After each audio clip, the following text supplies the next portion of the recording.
초대교회로 돌아가자 이렇게 많은 사람들이 말합니다. 아마 초대교회 가지고 있는 어떤 능력, 또 성도의 교통, 또 강력한 성령의 역사, 또 이런 일들이 초대교회로 돌아가자고 말하는 이유일 것입니다. 초대교회가 영원히 완전하지는 않지만은 굉장히 활력이 있고, 또 영성이 있고, 또 성도의 모임의 기쁨이 있고, 또 말씀이 전파되어지면 큰 회심이 일어나는 굉장히 강력한 교회였습니다. 그래서 많은 교회들이 교회가 힘이 약해질 때마다 초대교회로 돌아가는 영성을 달라, 우리 교회가 초대교회처럼 되게 해달라, 나의 신앙이 초대교회 성도들 신앙처럼 되게 해달라, 내 아이들이 초대교회의 그 위대한 믿음의 사람들처럼 신앙으로 모든 난관을 헤쳐나가는 용사가 되게 해달라, 이렇게 기도를 합니다. 그럼 초대교회는 어떠한 능력이 있었는가? 우선 초대교회는 우리 시대의 사람들이 기대하는 것처럼 교인들이 사람들에게 그렇게 존중과 인정을 받지 못했습니다. 그러니까 초대교회로 함부로 돌아가자고 하면 안 될 만큼 초대교회는 우리 시대 성도들이 머리끝에서 발끝까지 기대하는 것과는 좀 다른 모습을 성도들이 누리거나 느끼거나 겪고 있었습니다. 40절을 한 절 읽겠습니다. 40절입니다. 시작. 그들이 옳게 여겨 사도들을 불러들여 채찍질하며 예수의 이름으로 말하는 것을 금하고 놓으니, 사람들을 붙잡아서 채찍으로 때렸다는 것입니다. 왜 초대교회 성도들이 채찍으로 맞았는가? 복음을 전하지 말라고, 예수의 이름을 말하지 말라고. 그래서 사람들이, 초대교회 성도들이, 초대교회 목사님, 집사님, 장모님, 권사님, 초대교회 반사들, 초대교회 성가대원들, 초대교회 식당 봉사자들, 초대교회 이렇게 차량 운전하시는 분들, 초대교회 성도들이 어떻게 대접을 받았냐 하면, 세상에 힘 있는 사람들에게 불려가서 얻어맞고, 예수 이름 이야기하지 마라, 기분 나쁘다 하고 경고를 받던 시절이었습니다. 사람을 불러서 두드려 팰 만큼 권력이 있는 사람들이 기독교인들을 박해했던 시절이었다, 이런 말입니다. 그러니까 초대교회로 돌아가자 이런 말이 멋있는 말이 아니고 끔찍한 말이 아닙니까? 이렇게 교회를 그저 나와서 복 받기를 바라고, 교회 밖은 말할 것도 없고, 교회 안에서도 누가 조금만 싫은 소리 하면은 교회를 나가니 안 나가니 그러고 멱살 잡고 싸울 듯이 으르렁거리는 이 시대에 교회 안도 아니고 교회 밖에서 예수 믿는다고 좀 비아냥거리는 게 아니라 채찍질하고 이럴 때면, 와, 이거는 함부로 돌아갈 교회가 아니라는 것을 느낄 수가 있지 않습니까? 그러니까 초대교회는 예수 믿는 게 결코 만만하지 않았습니다. 그저 내가 나오고 싶으면 나오고, 나오기 싫으면 안 나오고, 이렇게 말하면서 초대교회로 돌아가자고 말할 그런 형편이 아닌, 초대교회는 절박한 믿음의 환경이었습니다. 이 앞뒷장에 스데반 집사님이 돌아가시는 장면, 요한의 형제 야고보 사도가 죽는 장면들이 계속 나옵니다. 사도 바울이 돌에 맞아가지고 창자가 튀어나올 만큼, 그래서 숨은 좀 붙어 있지만은 한두 시간 뒤에 죽을 줄 알고 저 쓰레기 난지도에 사도 바울을 실어다가 내다 버렸, 이런 상황들이 초대교회였습니다. 초대교회 우리가 보는 영성이 있고 능력이 나타나고, 이것은 보기 좋은 장면이고, 가만히 한 장 한 장 초대교회를 뒤적거려 보면 정말로 살벌한 믿음의 시대였습니다. 문제는 41절, 42절이 우리가 바라는 초대교회로 돌아가자고 하는 성도들의 영성의 원천이었던 것입니다. 고난, 박해, 이것이 핵심이 아니라 그런 환경 속에서 초대교회 성도들이 가지고 있던 신앙의 냄새, 신앙의 향기, 신앙의 색채가 41절, 42절에 나옵니다. 41절을 읽어봅시다. 시작. 사도들은 그 이름을 위하여 능욕받는 일에 합당한 자로 여기심을 기뻐하면서 공회 앞을 떠나. 공회는 유대인들이 로마의 허락을 받은 유대 자치 기구라고 생각하시면 되겠습니다. 유대인들이 워낙 독특한 야훼 유일신을 섬기는데 이게 뭐 머리끝에서 발끝까지 모세가 어떻고 이렇게 말하면서 이 제사장 뭐 이런 사람들, 대제사 이런 사람들이 그 자기 로마 사람들이 말하는 것보다 훨씬 더 강력한 영향을 끼친다는 것을 알고 로마가 이스라엘을 통치하고 있지만 그저 좋은 게 좋다고 합의를 한 것입니다. 너희들이 로마 황제 가이사에게 반기를 들지 않고 또박또박 세금 잘 내면은 웬만한 것은 너희들도 보니까 뭐 나름대로 무슨 제사장도 있고 무슨 회당도 있고 그런 것 같으니까 너희들 자치를 할 수 있도록 도와주겠다. 우리한테 덤비지만 않는다면 나는 뭐 히브리 말도 잘 모르겠고 또 너희들이 독특하게 뭐 토요일 날은 뭐 어디 가지도 않고 또 또 먹는 음식은 또 뭐 누룩을 안 넣은 음식을 먹고 또 정기적으로 뭐 빵조가리 또 포도주 그 장난치듯이 그거 먹으면서 뭐 이렇게 뭘 하고 이런 너희들이 가지고 있는 독특한 걸 인정하겠다, 인정할 테니까 우리 로마에게 이렇게 협조해라. 그래서 대제상 그룹들과 이 로마 관리들이 서로 합의를 합니다. 그것이 로마 안에 있는 이스라엘의 자치기구입니다. 그래서 이스라엘은 크게 종교적 라인이 있었습니다. 종교적 제사, 유월절, 이런 맥주절 이렇게 또 안식일 날 제사를 집도하는 제사 그룹이 있었죠. 굉장히 눈에 보이지 않는 영성을 가진 파워 그룹이었습니다. 이란에 뭐 지금은 죽었습니다만 뭐 호메인인가 뭐 이렇게 이스라엘의 종교 지도자가 제일 힘이 셉니다. 그 다음에 이제 사내들인 공회라고 해서 행정 라인이 있었습니다. 사내들인 공회는 우리나라 말하면 국회 비슷합니다. 여기에는 제사장을 비롯한 다양한 사람이 들어가서 여기서 웬만한 이스라엘 안에서 벌어지는 일들을 재판합니다. 사내들인 공회에서 도둑질했으니까 너는 4배를 갚아라.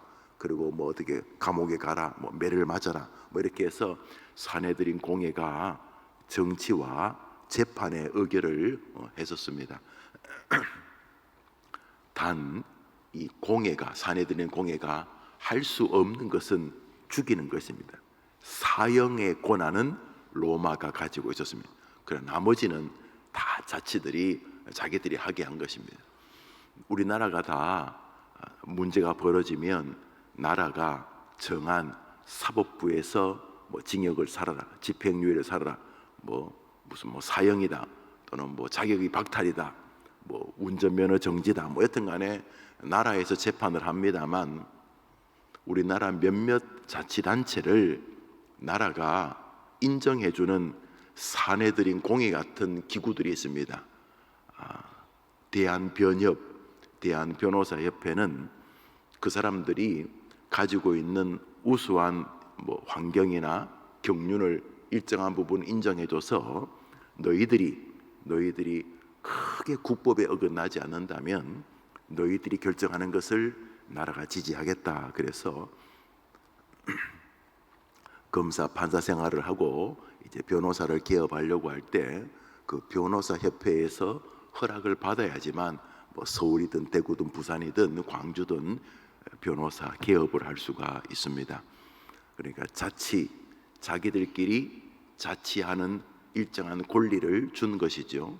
또한 의사협회, 지금도 뭐 의사분들이 그 의사가 되는 학생들의 숫자를 늘리냐 줄이냐에 대해서 지금도 이런저런 투쟁을 하고 있고, 좀 슬픈 일이지만 이 의료 사태 때문에 돌아가신 분들이 평소보다 좀 더 많다는 그런 글을 읽었는데 슬픈 일이 아닐 수가 없습니다. 뭐 다 이유가 있겠지만은 빨리 좀 지혜를, 그리고 의사 본연의 마음을 국가도 좀 더 지혜를 발휘해야 될 것이라고 생각을 합니다. 여튼간에 또 의사협회가 무언가를 결정하면 의사 생활을 이렇게 할 수가 없도록 나라가 그 독특한 자치기구 안에 무언가를 허락했습니다. 그것 중에 하나가 교회입니다. 저는 목사가 되는데 나라가 저한테 목사 자격증을 주지 않았습니다. 그렇지만 정치인들도 또는 사회인들도 저를 목사라고 부릅니다.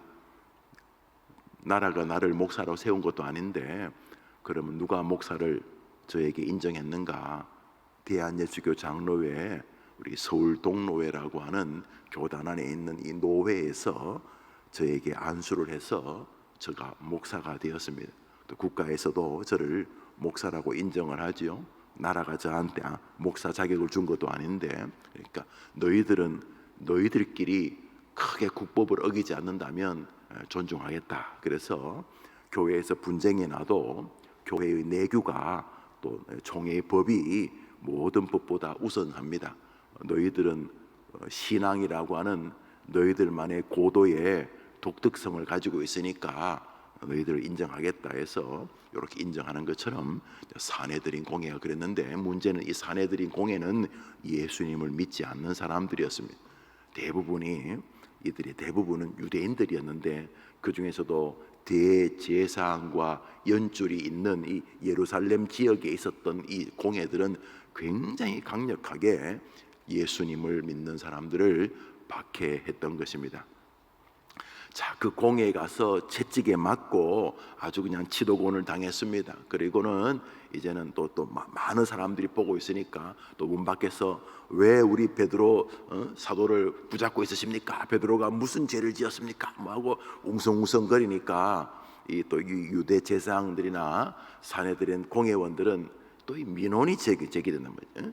로마 입장에서는 유대인이나 기독교인이나 똑같이 이스라엘 사람들인데 저것들이 좀 조용해 주면 좋은데 나는 지금 이스라엘에 총독으로 왔다가 나는 이스라엘 사람도 아니고 그냥 변방에 그냥 이렇게 이스라엘이라고 한 나라에 내가 지금 총독으로 좀 와 있다가 몇 년 지나면 내가 빨리 청와대로 가야 되는데, 그 황제가 있는 로마로 가야 되는데 괜히 여기서 이 짱돌이 날아와 가지고 너는 그 민원도 제대로 제기 못하냐? 네가 맡은 나라가 분란이 나고 소요가 나고, 내가 여기서 괜히 이거 별로 관심도 없는 이스라엘 인간들 때문에 내 목이 잘려지면 안 되지 않는가 하면서 이 로마 출신들의 이 총독들은 가급적이면 좋은 게 좋다고 빨리 2년 3년 지방 근무 마치고 빨리 본국으로 돌아가려고 했습니다. 그러니까 그것을 알고 있는 사내들인 공회 지도자들은 자꾸 밖에서 뭐 유대인들이여 뭐 우리 같은 이스라엘 사람 왜 우리 교회를 박해하느냐 하고 막 뒤에서 또 교인들이 그러니까 이게 시끌시끌벅적하니까 두드려만 패고 보내고 또 두드려 패고 보내고 뭐 이러고 있는 중이었습니다. 그런데 이 그리스도인들이 그렇게 얻어맞고 고초를 당하는 것을 당연한 것으로 여겼다는 것입니다. 이게 예수 믿으면 당연하지. 예수 믿으면 좀 손해보고, 예수 믿으면 욕도 먹고, 예수 믿으면 또 억울하기도 하고, 예수 믿으면 남하고 붙어서 다 싸울 수도 없고 그저 그냥 바보 취급도 당하고 욕도 먹고 뭐 그런 거지. 뭐 예수 믿는 사람이 뭐 10원까지 내 뭐 이름 석자 뭐 네가 양보해라, 내 이름을 왜 모독하느냐. 예수 믿으면 모독당하는 게 당연한 거지. 막 이러면서 이 예수 믿는 이들이 예수님의 이름을 위하여서 능욕받는 거, 예수님 전하다가 얻어맞는 거, 그거 뭐 당연한 거지 이러면서 예수님 때문에 겪는 고난을 너무 합당한 것을 여기고, 도리어 내 주님을 위해서 이렇게 내가 조금이라도 주님의 이름을 높일 수 있는 기회가 있었다는 것 때문에 도리어 기뻐하였다는 것입니다. 초대교회로 돌아갈 준비가 되셨습니까, 여러분? 초대교회로 돌아가자는 말이 교회 혹은 교회 지도자 혹은 주변에 좀 이렇게 좀 아쉬워 보이는 영성을 이렇게 회복하자는 뜻이거나 공격하는 방향으로 사용할 문제가 아니라는 사실을 알 수가 있습니다. 교회가 무엇입니까? 성도 한 사람 한 사람이 교회가 아닙니까? 초대교회로 돌아갈 준비가 되셨습니까? 세상 사람들에게 예수 때문에 욕먹고 고초를 당하고 아무 죄도 없는데 누명을 뒤집어 쓰실 준비가 되어 계십니까? 그게 초대교회로 돌아가자는 의미입니다. 그러면 이들이 왜 이런 일을 마땅한 것으로 여겼는가? 42절을 읽습니다. 시작. 그들이 날마다 성전에 있든지 집에 있든지 예수는 그리스도라고 가르치기와 전도하기를. 그러니까 예수가 그리스도 기름 부음 받은 메시아 구세주 예수 그분이 유일한 구원자라고 가르치고 예수 믿는 길만이 구원을 얻는 길이라고 예수를 전하는 일을 그치지 않았기 때문에 그들이 이런 고초를 당했다는 것입니다. 자, 정리하면 초대교회로 우리 해림교회가 저는 해림교회가 대한민국에서 제일 좋은 교회라고 생각합니다. 여러분들 생각하시죠? 제가 선풍기를 틀어놓고 잤는지 어제 밤새도록 좀 기침을 좀 했는데 지금도 막 이렇게 좀 베이스 같아서 죄송한데 여러분 해림교회가 제일 좋은 교회라고 생각하고 계시죠? 그렇지만 제일 좋은 교회가 가장 바르고 가장 뛰어난 교회는 아니지 않겠습니까? 그래도 초대교회 우리 베드로, 안드레, 야고보 같은 예수님과 함께했던 그 믿음의 사람들이 있던 말 그대로 한 번 설교하면 3,000명, 5,000명이 주께로 돌아오던 그런 능력 있는 초대교회로 돌아가고 싶으시다면 여러분이 42절의 인생을 사시는 것입니다. 집에 있든지 성전에 있든지 길거리에 있든지 버스 안에 있든지 택시 안에 있든지 직장 안에 있든지 내가 있는 그곳에서 예수님만이 유일한 기름 부음 받은 구원의 메시아라고 가르치고 예수님이 유일한 구원자라고 전도하기를 여러분이 남은 생에 그치지 않는 성도가 된다면은 여러분은 여러분 당대의 해림교회가 초대교회처럼 역사의 교회가 되는 것을 보시게 될 줄 믿으셔도 됩니다. 왜요? 하나님 안 변하시니까.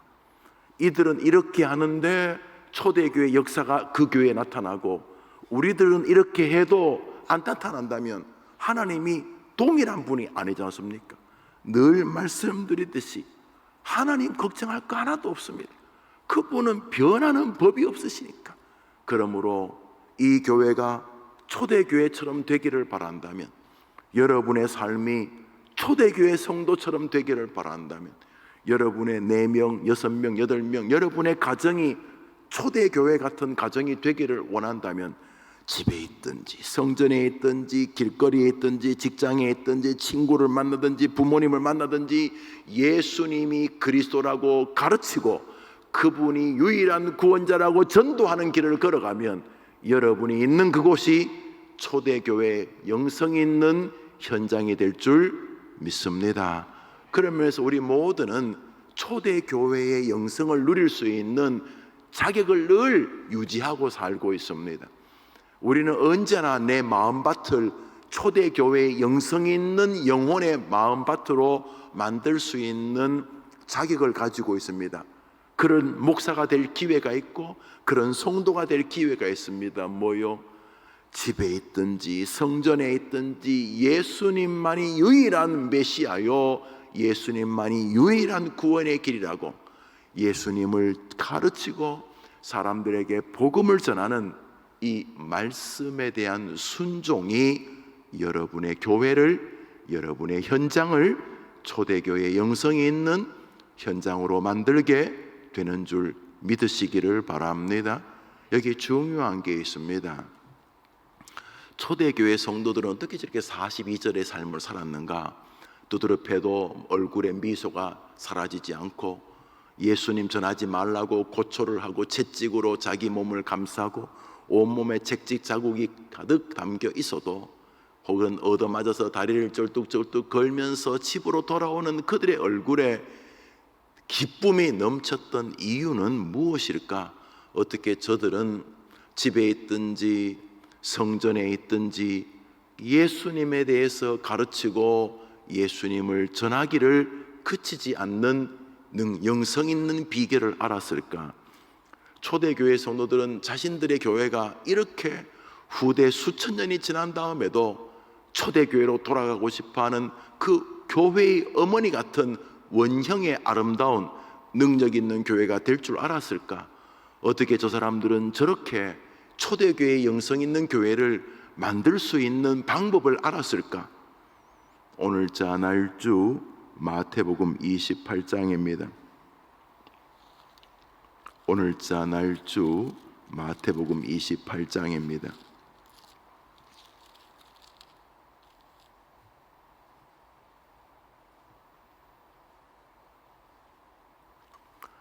우리 20절을 한 절 읽겠습니다. 20절 읽읍시다. 시작. 내가 너희에게 분부한 모든 것을 가르쳐 지키게 하라. 볼지어다 내가 세상 끝날까지 너희와 항상 함께 있으리라 하시니라. 마태복음 마지막 장입니다.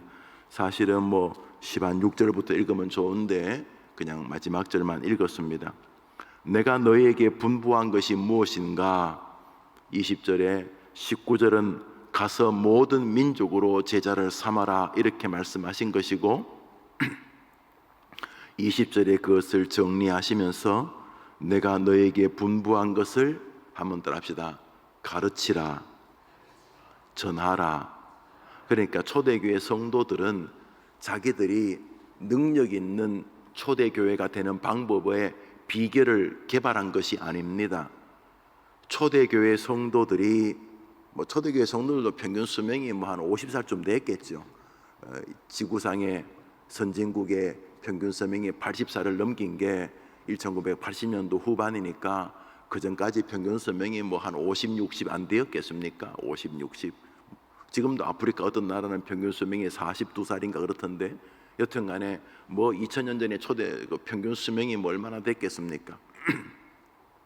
그들이 7, 80년을 살았든지 5, 60년을 살았든지 4, 50년 살다가 회갑 맞는 사람이 동네에 한 명, 두 명밖에 없을 만큼 대부분이 60 이전에 돌아가셨는지, 여튼간에 그들이 한 생애를 사는 것처럼 우리도 지금 한 생애를 살아가고 있는데, 그들이 한 생애를 살다가 종착역 죽음에 선 것처럼 우리도 한 생애를 살다가 각자의 종착역에 서게 될 텐데, 그 짧은, 아주 영혼에 비하면 굉장히 짧은 그 시간 동안 어떻게 이 사람들은 자기들의 교회를 후대의 사람들이 초대교회로 돌아가자고 하는 그 영광스러운 교회로 만들 수가 있었겠는가 하는 것. 이들은 어떻게 그 교회를 만들 수 있었는가?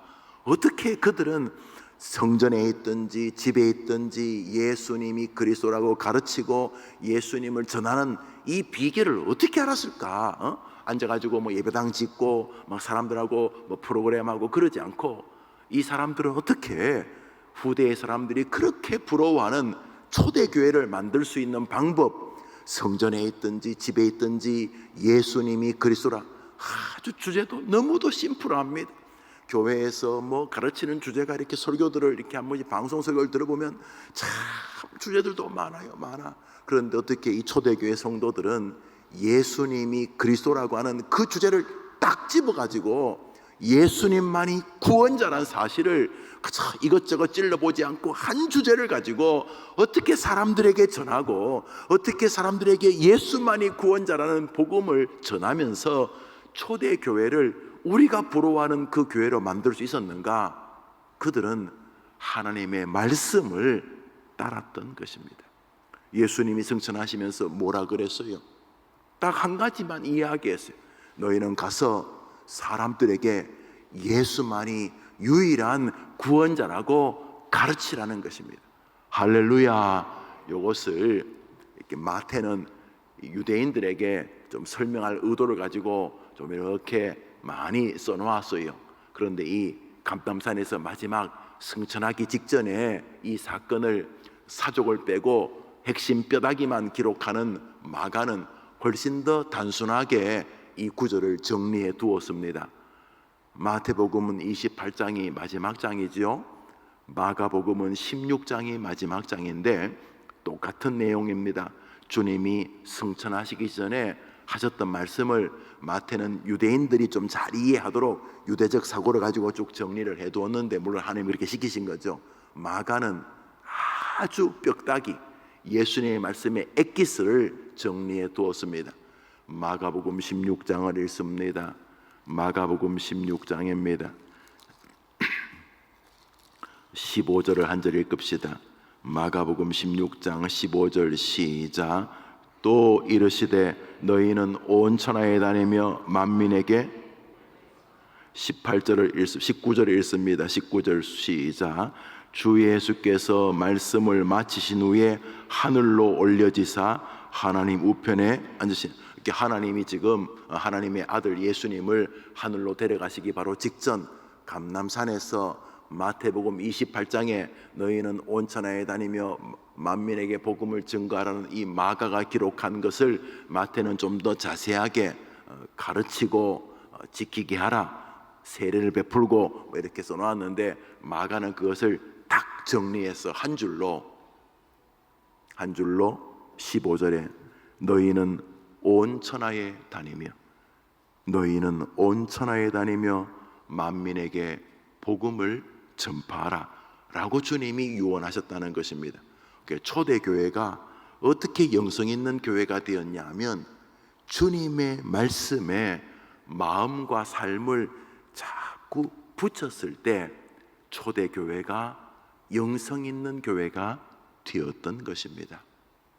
말씀, 여러분이 이 땅을 살아가는 동안 영성 있는 교회 같은, 초대교회 같은 능력이 되기를 원한다면 자꾸 무언가를 개발하는 신앙을 하려고 하지 마시고, 성경이 뭐라고 말씀하시는지를 늘 마음에 두고 그 말씀하시는 것을 순종하려는 신앙을 견지할 때 여러분에게는 여러분이 생각하지 못했던 초대교회에 줬던 은혜가 임하게 되는 것을 믿으시기를 바랍니다. 초대교회는 결국 주님의 말씀을 순종하는 교회였던 것입니다. 너희는 온 천하에 다니며 만민에게 복음, 예수의 이야기, 굿뉴스, 예수만이 유일한 메시아다, 예수님만이 유일한 그리스도, 기름 부음 받은 우리의 구원자 왕이시다, 이 예수만이 구원의 길이라는 사실을 집에 있든지 성전에 있든지, 예수님을 잘 믿는 사람이든지 예수님을 안 믿는 사람이든지, 내가 마음이 좋을 때든지 내 마음이 안 좋을 때든지, 건강할 때든지 병들 때든지 예수의 이야기를 하는 동안 상대방이 좋아하고 안 좋아하고는 상대방이 할 일이고, 하나님은 그 사람이 있는 곳을 초대교회, 영성 있는 교회로 만들어 주신다는 것입니다. 말씀이 여러분의 삶에 모든 것이 되기를 바랍니다. 말씀, 오늘도 말씀 따라 순종하고, 오늘도 말씀 따라 말하고, 오늘도 말씀 따라 말하지 않고, 오늘도 말씀 따라 손을 내밀고, 오늘도 말씀 따라 손을 거두고, 오늘도 말씀 따라 내 마음을 제어하고, 오늘도 말씀 따라 용기를 내고, 오늘도 말씀 따라 침묵하고, 말씀을 따라 믿음의 길을 걸어가는 동안 그 사람들은 우리가 초대교회로 돌아가자고 할 줄 몰랐을 것입니다.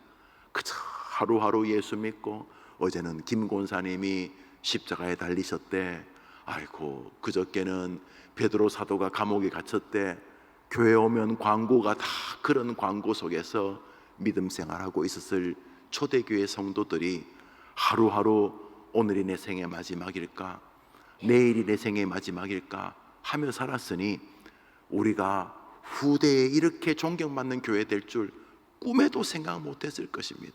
그렇지만 그들은 새로운 방법을 가지고 초대교회를 만든 것이 아니라 만나는 사람에게 우리 주님이 유언하셨던 바로 그것을 순종하려고 하는 동안 하나님이 역사하시는 초대교회 성도가 되었던 것입니다. 오직 말씀, 오직 순종이 그들로 하여금 2000년 교회에서 역사 가운데 빛나는 교회를 세웠던 것입니다. 말씀과 큰 상관없는 구성원들, 어디 가서 체험 이런 거는 좋아하면서 말씀을 묵상하고 말씀에 생명을 걸고 말씀 듣는 일에 목숨을 다하고 말씀 전하는 일에 자신의 전부를 드리는 교회들이 자꾸 줄어들고 꽁 잡는 게 매라고 보도 듣도 못한 2000년 교회사 가운데 거의 발견되지도 5년, 10년, 20년, 100년도 안 되는 희한한 방식으로 교인들이 몰려가는 것은 결과가 뻔하지 않겠습니까? 그럼에도 불구하고 말씀, 오직 말씀, 살아도 말씀, 병들어도 말씀, 죽음 앞에서도 말씀, 말씀을 듣고 그 말씀을 준행하려고 하는 그 여정 안에 성령의 역사가 기름 부음 받음으로 나타나게 될 줄 믿으시고 초대교회 성도처럼 말씀 중심의 성도의 길 걸어가는 여러분 되기를 축복합니다. 주님 가르친 기도로 예배를 마치고 우리 자유롭게 기도하고 하루를 출발합니다. 빗길 안녕하게 운전하시고 돌아가시기를 바랍니다. 하늘에 계신 우리 아버지여, 이름이 거룩히 여김을 받으시오며 나라의 마옵시며 뜻이 하늘에서 이룬 것 같이 땅에서도 이루어지이다. 오늘날 우리에게 일용할 양식을 주옵시고 우리가 우리에게 죄 지은 자를 사하여 준 것 같이 우리 죄를 사하여 주옵시고 우리를 시험에 들게 하지 마옵시고 다만 악에서 구하옵소서. 내게 나라와 권세와 영광이 아버지께 영원히 있사옵나이다. 아멘. 기도합시다.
음.